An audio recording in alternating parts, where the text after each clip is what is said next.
Somewhere along the line, empowerment turned into ego.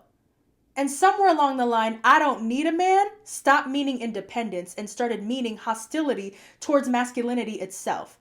And that's where distortion begins. There's a version of modern feminism that is not about equality anymore. It's about competition. It teaches women how to compete with men instead of collaborate with them.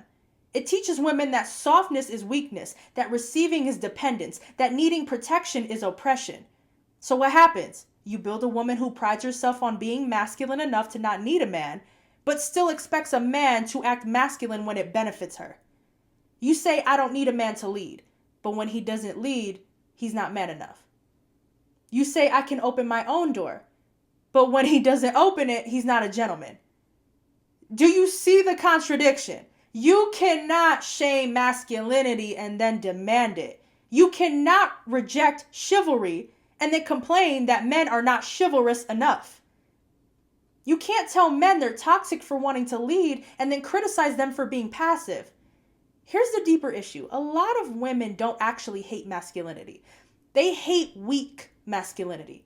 They hate irresponsible masculinity. They hate abusive masculinity. They hate immature masculinity. But instead of separating toxic behavior from healthy masculinity, they attack masculinity itself. And in doing so, they become what they claim to resent. Hyper independent, emotionally armored, dominant in every interaction, unwilling to soften. Not because they're strong, but because they're scared. Scared to depend, scared to trust, scared to surrender control. And modern culture applauds that fear and calls it empowerment.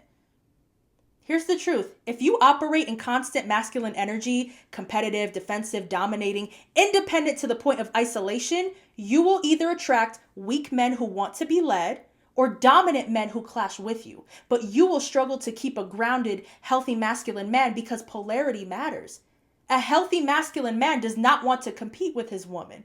He wants to complement her. And when everything becomes a power struggle, intimacy dies.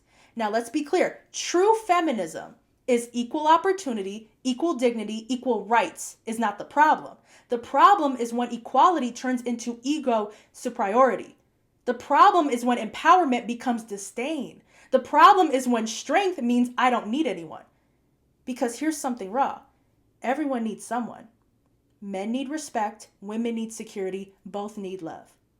And pretending you don't need the opposite sex's natural energy doesn't make you powerful. It makes you disconnected. So if you want a masculine man, stop punishing masculinity. If you want leadership, stop shaming men for leading.